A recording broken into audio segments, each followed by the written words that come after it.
صبح جب دانیال کی آنکھ کھلی تو اس کا سر درد کر رہا تھا۔ ہوش سنبھالا تو اپنی پوزیشن دیکھی تو ایک دم اٹھ گیا۔ وہ بیڈ گراؤنڈ سے ٹیک لگائے بڑے مشکل انداز میں سو رہی تھی۔ وہ حیرت سے اسے دیکھنے لگا۔ پھر رات کے کچھ دھندلے منظر نظر آنے لگے۔ اسے میڈیسن دینا، بس اس کے بعد کچھ یاد نہیں۔ فرحین، اس نے نرمی سے اسے پکارا تو وہ کچھ بے چین ہو گئی۔ آنکھوں کو ملتے دیکھا تو وہ اسے ہی دیکھ رہا تھا۔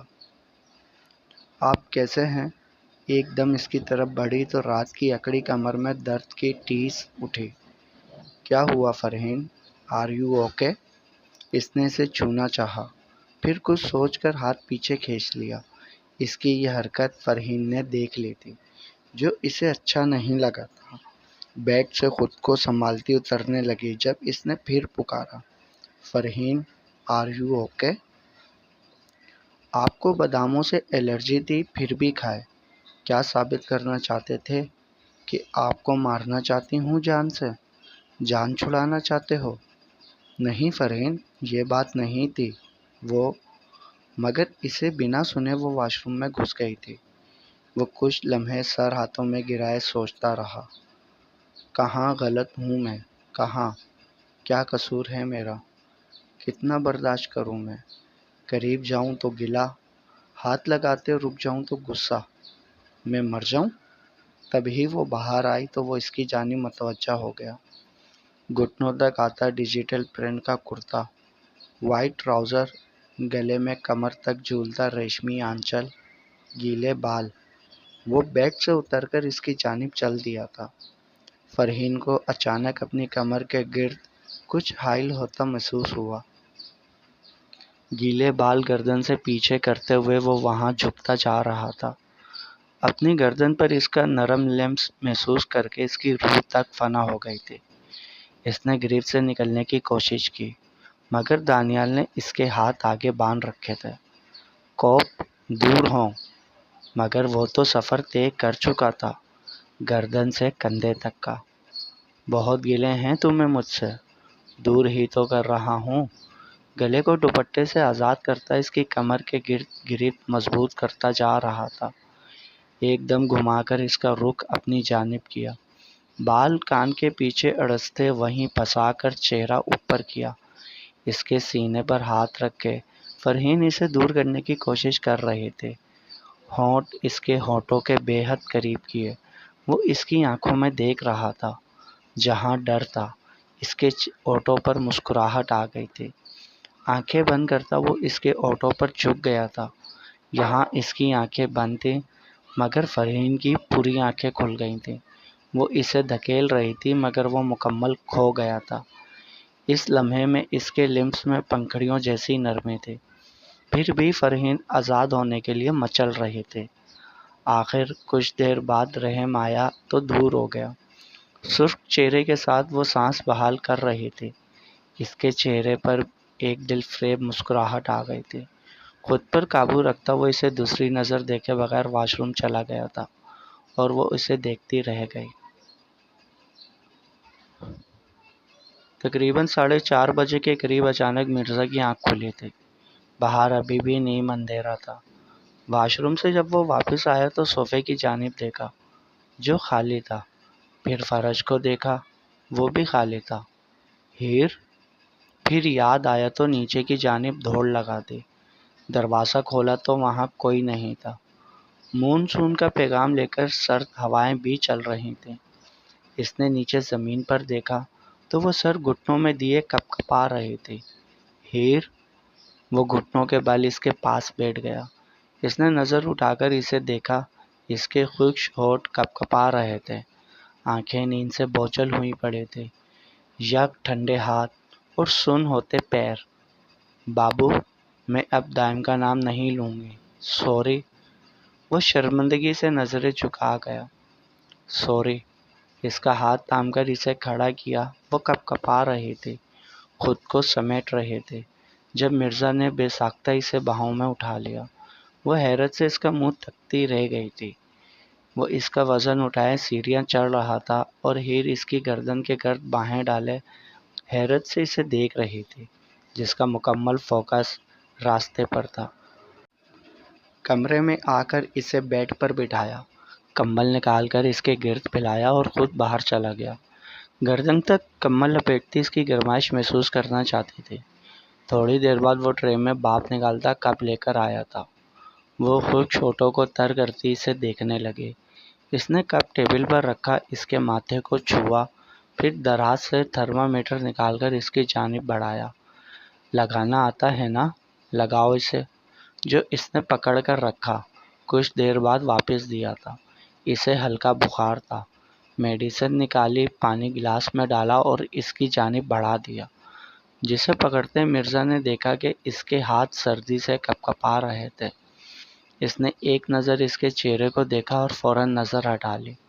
کافی کا مگ اسے تھما دیا جس کے گرد اس نے ہاتھ لپیٹ لیے تھے۔ گہرا سانس لے کر وہ اس سے مخاطب ہوا۔ تمہیں لگ رہا ہوگا میں پاگل ہوں۔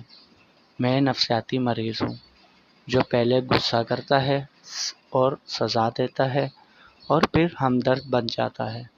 تو ہاں، میں نفسیاتی ہوں ان چیزوں، ان لوگوں کے معاملے میں جو میرے ہوں، میری ملکیت ہوں، اور مت بھولو کہ تم بھی ان میں سے ایک ہو جو میرا ہے، چاہے میں اس سے نفرت کروں یا محبت، پر مجھے برداشت نہیں کہ کوئی ان پر نظر بھی رکھے۔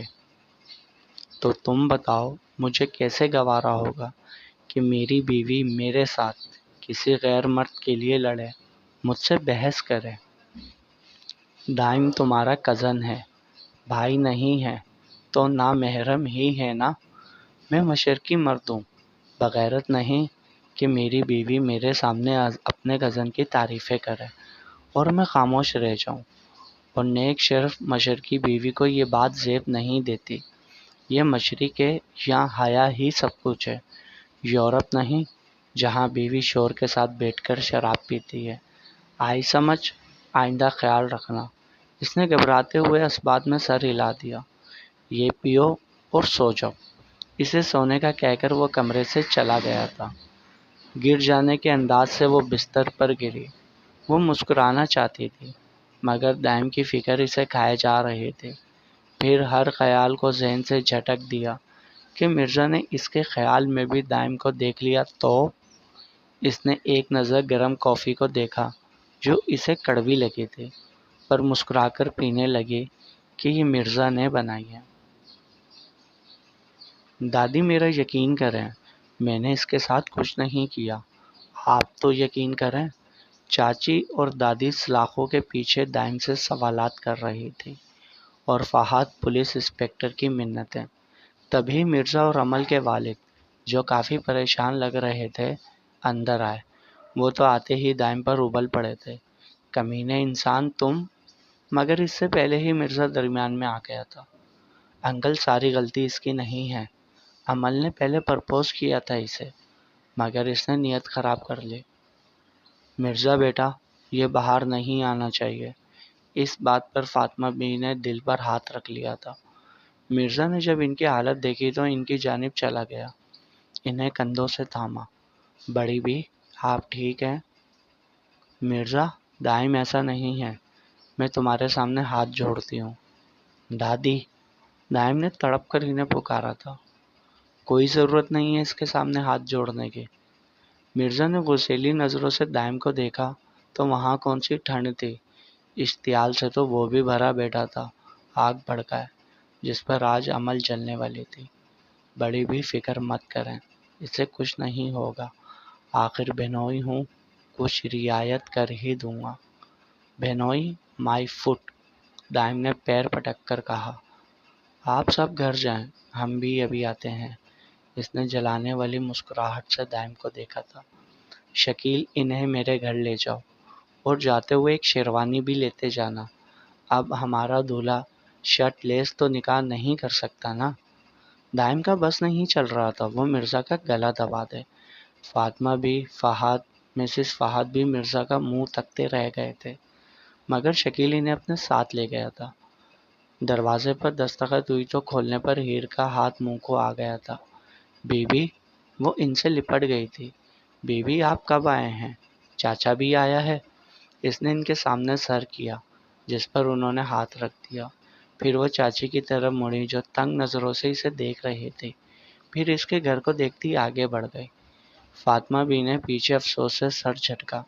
ابھی بھی یہ نہیں سدھری، مگر وہ زبردستی مسکرا دی۔ بیوی کو صوفے پر بٹھا کر وہ پانی لینے چلی گئی تھی۔ پیچھے چاچی اس کی قسمت پر رقص کر رہے تھے، حالانکہ فری کی قسمت اس سے بالکل بھی کم نہیں تھی، مگر حسد کہاں برداشت کرتی ہے بھلا۔ وہ سب کو پانی دے رہی تھی جب چاچی کی نظر لیپ ٹاپ پر پڑی۔ وہ اسے چھونے لگے۔ چاچی اسے رہنے دیں، وہ کسی کو ہاتھ نہیں لگانے دیتے، مجھے بھی نہیں۔ ہو، تیری بہت زبان نہیں چلنے لگ گئی؟ اپنی چاچی کو سکھائے گی کہ وہ اس گھر کی کون سی چیز کو ہاتھ لگائے کون سی کو نہیں؟ تیرا نہیں، مرزا کا گھر ہے یہ، تو زیادہ سیاਣੀ نہ بن کے دکھا۔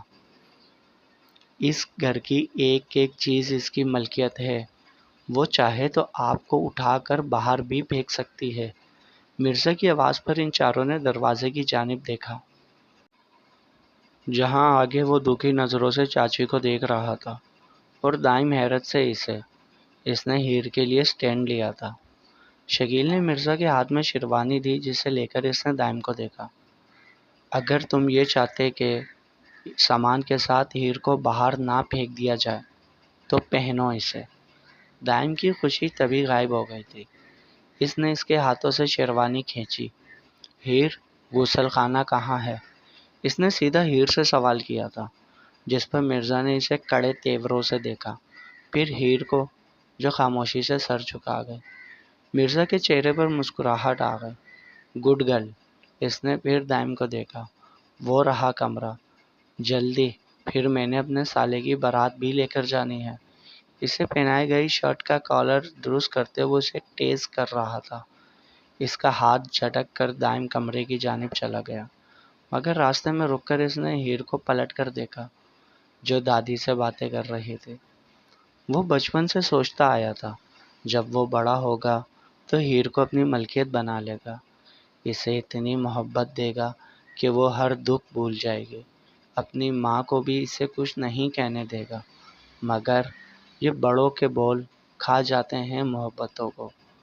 رنگ تھے، نور تھا، جب قریب تو تھا، ایک جنت سا تھا یہ سما، وقت کی ریت پہ کچھ میرے نام سا لکھ کے چھوڑ گیا تو کہاں، ہماری ادھوری کہانی، ہماری ادھوری کہانی۔ ہاں، ہو جاؤں گا آج عمل کا، صرف تمہارے لیے ہیر، تاکہ تمہیں یہ شخص کوئی تکلیف نہ دے۔ کر دی قرباں دائم نے اپنی ذات ہیر کی خوشیوں کو قائم و دائم رکھنے کے لیے۔ دائم کی آنکھوں کے کنارے نم ہو گئے تھے۔ اسے دیکھ کر وہ کمرے میں چلا گیا تھا۔ مرزا بھی عمل کے گھر جا رہا تھا جب اس کی نظر مسکراتی ہیر پر پڑی جو اپنی دادی سے چپ کے بیٹھی تھی۔ آج اس نے اس کی بات کا مان رکھا تھا جو اسے بہت اچھا لگا تھا۔ ایک دل فریب مسکراہٹ اس کے ہونٹوں پر آ گئی تھی کہ رات والے واقعے کے بعد وہ ہیر کے لیے تھوڑا نرم ہو گیا تھا، یا شاید عشق کی شروعات ہونے والی تھی۔ وہاں سے وہ عمل کے گھر آیا تھا جہاں اندر عمل تیار ہونے میں لگی تھی۔ اسے تو یقین نہیں آ رہا تھا کہ کیسے مرزا نے دائم اور اس کی فیملی اور اس کے پاپا کو منا لیا۔ وہ بہت خوش تھی کہ وہ دائم کی ہونے جا رہی تھی، مگر حقیقت میں وہ دائم پر مسلط کی جا رہی تھی۔ زبردستی کے رشتے صرف بوجھ ہوتے ہیں جن کا وزن ہر صورت اٹھانا پڑتا ہے، اور جب تک اسی زبردستی کی بنجر زمین پر محبت کا پھول نہیں کھلتا تب تک اس پر برداشت اور صبر کا حل چلانا پڑتا ہے، جو کبھی زخمی کرتا ہے تو کبھی چل ملاتی دھوپ میں راکھ۔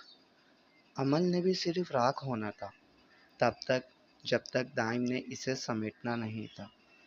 باہر مرزا اس کے باپ کو سمجھا رہا تھا، دیکھیں انکل، آپ عمل کی ذمہ داری مجھ پر چھوڑ کر گئے تھے کیونکہ آپ کو یقین تھا میں اس کی حفاظت کروں گا، تو یقین کریں انکل، میں کوئی غلط فیصلہ نہیں کروں گا۔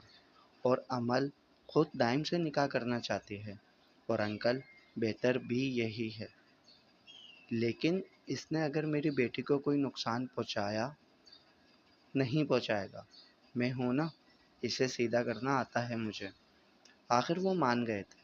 وہ تیار ہو کر باہر آیا تھا، بلیک کلر کی شیروانی، سفید تلے کے کام سے مزین، بال سنوارے وہ بہت خوبصورت لگ رہا تھا۔ ہیر نے بس ایک نظر اسے دیکھا تھا اور کچن میں چلے گئی، حالانکہ وہ اس سے بات کرنا چاہتا تھا۔ وہ کچن میں آئی تو ڈری ہوئی تھی۔ بابو صحیح کہہ رہے تھے، دائم مجھے چھوٹے بھائیوں کی طرح نہیں دیکھتا۔ مرزا واپس آیا تو قاضی ان کے ساتھ تھا، جنہیں اس نے ساتھ بیٹھنے کا اشارہ کیا۔ عمل کے دستخط وہ کروا لایا تھا۔ مرزا بیٹا، یہ کیا ہے؟ فاطمہ بی نے آخر پوچھ ہی لیا۔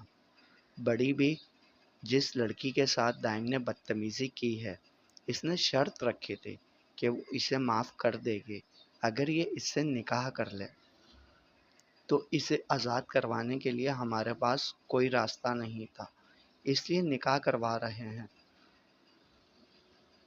آپ فکر مت کریں، لڑکی اچھی ہے، اس کا باپ ایک چھوٹا سا کاروبار چلاتا ہے، ان کی ساری جائیداد زمین عمل کے نام ہے۔ لڑکی کھاتے پیتے گھر کی ہے۔ چاچی کے چہرے پر چمک آ گئی تھی جو مرزا دیکھنا چاہتا تھا۔ بیٹا، اس کے پیسوں ویسوں سے ہمیں کچھ نہیں لینا دینا، لڑکی اچھی ہے نا، شریف، نیک۔ اس بات پر دائم نے دادی کی جانب دیکھا اور دل میں سوچا، نیک اور شریف ہوتی تو اپنے محافظ کو مجرم نہ بناتی۔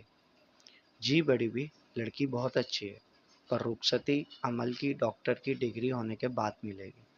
دائم نے مرزا کو گور کر دیکھا۔ کیوں؟ رخصتی آج کیوں نہیں؟ مجھے آج ہی رخصتی چاہیے، اور ہاں، نکاح کے بعد آگے بڑھنے کی اجازت میں اسے نہیں دے رہا۔ مرزا نے کڑے تیوروں سے اسے دیکھا اور فون نکال کر عمل کے والد سے بات کرنے لگا۔ دائم کے لبوں کو مسکراہٹ چھو گئی۔ کچھ دیر بعد فون جیب میں رکھتا وہ واپس آیا تھا۔ نکاح شروع کریں، انہیں منظور ہے۔ دائم فہد ول فہد، آپ کو یہ نکاح عمل مرتضیٰ ول مرتضیٰ سے با ایوز 2 لاکھ سکہ رائج الوقت قبول ہے؟ دائم نے ایک نظر ہیر کو دیکھا جو مسکرا رہے تھے۔ مرزا بھی اس کے ساتھ ہی کھڑا تھا۔ اس نے فوراً اس کی کمر میں ہاتھ ڈال کر اسے خود کے قریب کر لیا۔ وہ اس کا چہرہ دیکھتی رہ گئی۔ قبول ہے، قبول ہے، قبول ہے۔ مرزا نے تو جیسے جنگ فتح کر لی تھی۔ وہ دائم سے بغل گیر ہونے آگے بڑھا اور اس کے کان میں سرگوشی کی، نکاح مبارک، عمل کی تباہی مبارک۔ اس کے الفاظ پر مرزا نے اسے حیرت سے دیکھا اور نامحسوس انداز میں اس کا گریبان پکڑ لیا۔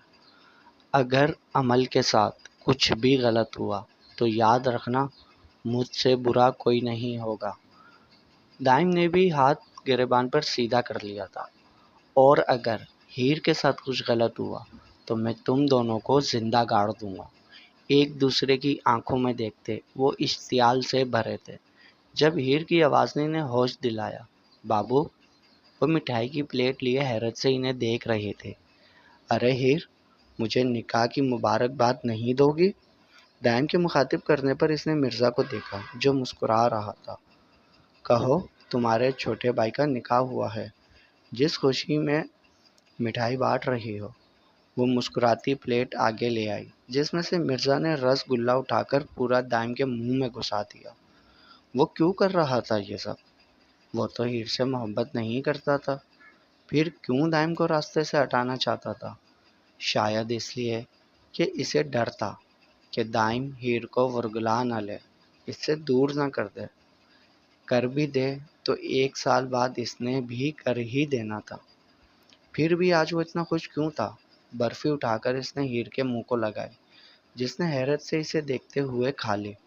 پھر اگلا عمل اس کے لیے اس سے بھی زیادہ عجیب تھا۔ اس کی کمر میں ہاتھ ڈال کر قریب کیے وہ اس کی گردن پر جھک گیا۔ دائم نظریں پھیرتا وہاں سے چلا گیا۔ مرزا نے چور نظروں سے اسے دیکھا۔ وہ سیدھا ہونے لگا جب اس کی نظر اس کے کان کے پیچھے تل پر گئی اور بلیک بیوٹی کی خوشبو اس کی نظر اس کے چہرے کا طواف کرنے لگی۔ نظر پھر بیوٹی بون پر جا کر رک گئی تھی۔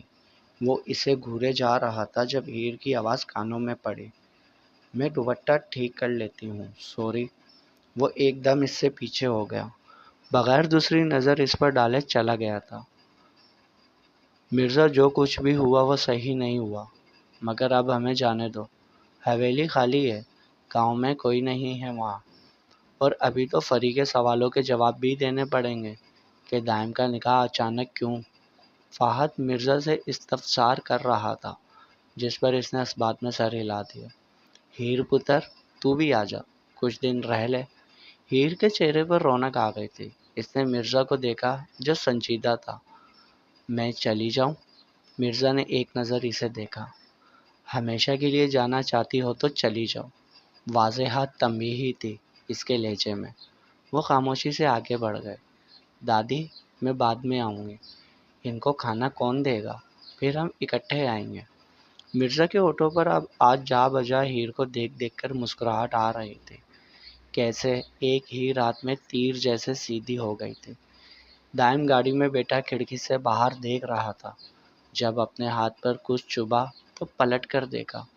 لہنگا سنبھالتی گھونگھٹ نکالے وہ اس کے ساتھ بیٹھی تھی۔ وہ نفرت سے نظر پھیر گیا۔